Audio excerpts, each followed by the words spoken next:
కొందరు మాట్లాడే వరకే సైలెన్స్ ఉంటుంది.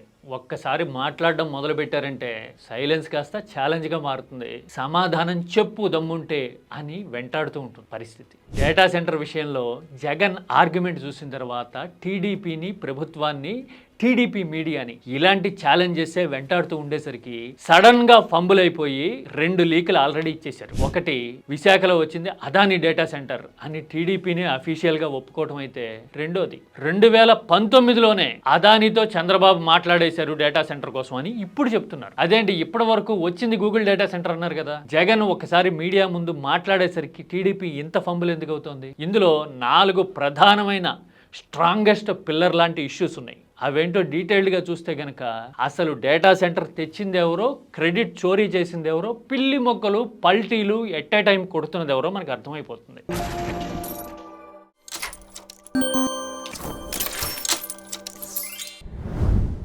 డేటా సెంటర్ విషయంలో జగన్ మాట్లాడేసరికి రకరకాల గందరగోళాలు ఒక్కసారిగా వచ్చిపడ్డాయి టీడీపీ మీదకి. ఆ గందరగోళాల్లో ఇవాళ పేపర్ ఫ్రంట్ పేజ్లో కూడా కనిపించినాయి. టీడీపీ పేపర్లో ఒకసారి చూడండి. జగన్ పిల్లి మొగ్గల్ట ఒక పేపర్ రాసింది. అదేంటి మాట్లాడిందే ఫస్ట్ టైం అయితే పిల్లి మొగ్గలు ఎక్కడేస్తాడు? పోనీ రెండోసారి అయితే ఇలా రాశారంటే అర్థం చేసుకోవచ్చు. ఇక ఇంకో పేపర్ అయితే అదానీతో 2019లోనే చంద్రబాబు ఒప్పందం చేసుకున్నారు అని చెప్పింది. చూడండి, అసలు అదానీ పేరు ఇప్పుడు ఎందుకు ఎత్తింది ఆ పేపరు? మీరు తెచ్చింది గూగుల్ డేటా సెంటర్ కదా, అసలు అదానీని ఫ్రేమ్లో లేకుండా చేశారు కదా.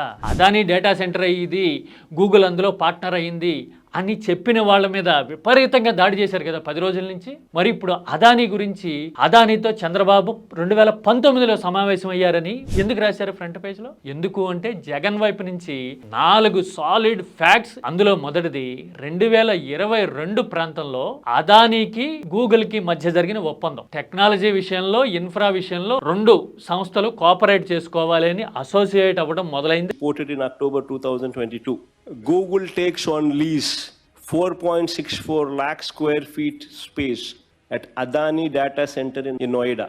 ఆ అసోసియేషన్ నోయిడాలో ఇన్వెస్ట్మెంట్తో స్టార్ట్ అయింది. దానికి కంటిన్యూషన్గా ఏపీలో అదానీ డేటా సెంటర్ పెట్టాలి అనే నిర్ణయం జరిగింది. ఇది మొదటిది. రెండోది, అదానీ డేటా సెంటర్ ఏపీలో పెట్టాలి అనుకున్న తర్వాత, ఒప్పందం కుదిరిన తర్వాత, శంకుస్థాపన జరిగిన తర్వాత ఏపీ ప్రభుత్వం సింగపూర్ ప్రభుత్వానికి లేఖ రాసింది. 2021లో గవర్నమెంట్ ఆఫ్ ఆంధ్రప్రదేశ్ సింగపూర్ గవర్నమెంట్కు రాసిన లేఖ ఇది. అదానీ ఇలా డేటా సెంటర్ పెడుతున్నారు, సబ్సీ కేబులింగ్ కోసం సహకరించండి అని ఈ లేఖ రాసింది సింగపూర్ ప్రభుత్వానికి. అప్పటికే కేంద్రం వైపు నుంచి కూడా సింగపూర్ ప్రభుత్వానికి సమాచారం ఉండేసరికి సింగపూర్ వైపు నుంచి కోఆపరేషన్ స్టార్ట్ కావటము, 3500 కిలోమీటర్లకు పైగా దూరంలో సముద్ర అంతర్భాగంలో కేబులింగ్ అనేది మొదలైంది. $10 బిలియన్ తీసుకొచ్చి ఇక్కడ పెట్టి, ఇంత కష్టపడి సింగపూర్ గవర్నమెంట్ నుంచి కేబుల్ తిప్పించి, కేంద్ర ప్రభుత్వము, సింగపూర్ గవర్నమెంటు, వైఎస్ఆర్సీపీ గత ప్రభుత్వము 87,000 కోట్ల పెట్టుబడి ఇన్ని పెట్టిన తర్వాత గూగుల్ వస్తుంది.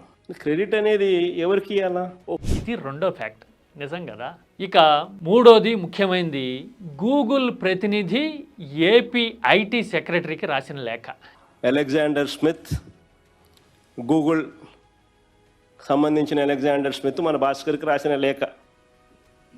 Dear mister Bhaskar, thank you again for detail discussion this week. ఇది ఎప్పుడు 4th అక్టోబర్, అంటే వీళ్ళు పోయి ఢిల్లీకి పోయి హడావిడి చేసి సంతకాలు పెట్టక మునుపు. అంటే మనకు ఆల్రెడీ కుదిరిన ఒప్పందం ప్రకారం మీకు పాయింట్ పర్సన్గా అదానీ సంస్థ నుంచి ఫలానా ఆయన ఉంటాడు, భూ కేటాయింపులవి ఆయనతో చేయండి అని చెప్పింది గూగుల్. ఇదే అసలు గేమ్ చేంజర్. అక్టోబర్ 4వ తేదీన మరి గూగుల్తో ఒప్పందం కుదిరింది, పెద్ద డేటా సెంటర్ వస్తుంది అని ఎప్పుడు చెప్పారు? అక్టోబర్ 13న. అంటే మీరు అనౌన్స్ చేసి పబ్లిసిటీ స్టార్ట్ చేయడానికి ముందే గూగుల్ ఇక్కడ సమాచారం ఇచ్చింది. అంటే ఇది ఎప్పటి డేటా సెంటర్ అని, ఎవరు తెచ్చిన డేటా సెంటర్ అని? 2022-23లో పనులు స్టార్ట్ అయ్యాయి, కేటాయింపులు పాయింట్ పర్సన్ అదానీ గ్రూప్ నుంచి ఫలానా వ్యక్తి అని చెప్తున్నారు కదా.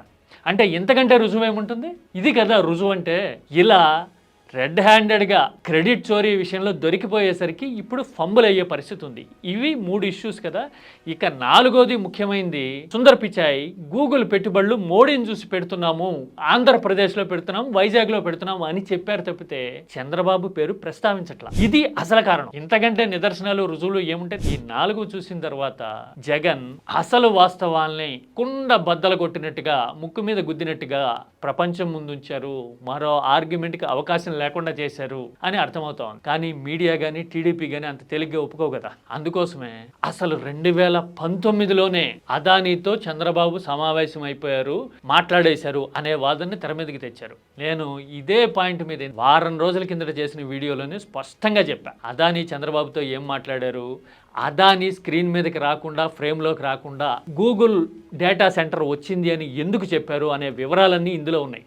మీరు కావాలంటే చూసుకోండి. 2019 ఎన్నికల ముందు చాలా మందితో ఇలాగే చంద్రబాబు సమావేశం అయ్యారు, పెట్టుబడులు పెట్టమని అడిగారు. కొన్ని చోట్ల అయితే శంకుస్థాపనలు కూడా చేసేశారు. కొన్ని ఉదాహరణలు కూడా చెప్పగలను నేను. ప్రకాశం జిల్లాలో ఏషియా పల్ప్ ఇండస్ట్రీ వస్తుంది, భారీ పెట్టుబడి, అసలు పేపర్ తయారీలో ఎంత అద్భుత ఘట్టాన్ని చూడాల అని ప్రచారం చేసుకున్నారు కదా 2019లో ఎన్నికల ముందు. మరి ఏమైంది? ఆ ఇన్వెస్ట్మెంట్ వచ్చిందా? ఆ తర్వాత కర్నూలులో స్టీల్ ప్లాంట్ పెట్టేస్తున్నాము అని శంకుస్థాపన కూడా చేశారు చంద్రబాబు 2019 ఎన్నికల ముందు. అటు దిక్కున కడప స్టీల్ ప్లాంట్ విషయంలోనే అతిగతి లేదు, అప్పటికే 2 సార్లు శంకుస్థాపనలు చేశారు. దానికి పక్క జిల్లాలో ఇంకో స్టీల్ ప్లాంట్ అని ఇక్కడ కూడా శంకుస్థాపనలు చేశారు. చంద్రబాబు చేసిన శంకుస్థాపనలకి పొలిటికల్ క్రెడిబిలిటీ, రియాలిటీకి కనెక్ట్ ఉంటే గనక వాటి సంగతి ఏంటి అంటే ఎన్నికల ముందు చంద్రబాబు చాలా చెప్పారు, చాలా శంకుస్థాపనలు చేశారు, ఏవి ఎస్టాబ్లిష్ కాలా అని చెప్పడానికి నేను చెప్పిన ఈ 2-3 ఎగ్జాంపుల్స్ ఒక రుజువు. మరి ఎంఓయూ కుదుర్చుకొని శంకుస్థాపనలు జరిగి భూ కేటాయింపులు చేసి గూగుల్ కూడా అమెరికా నుంచి రాష్ట్ర ప్రభుత్వానికి కమ్యూనికేషన్ ఇచ్చి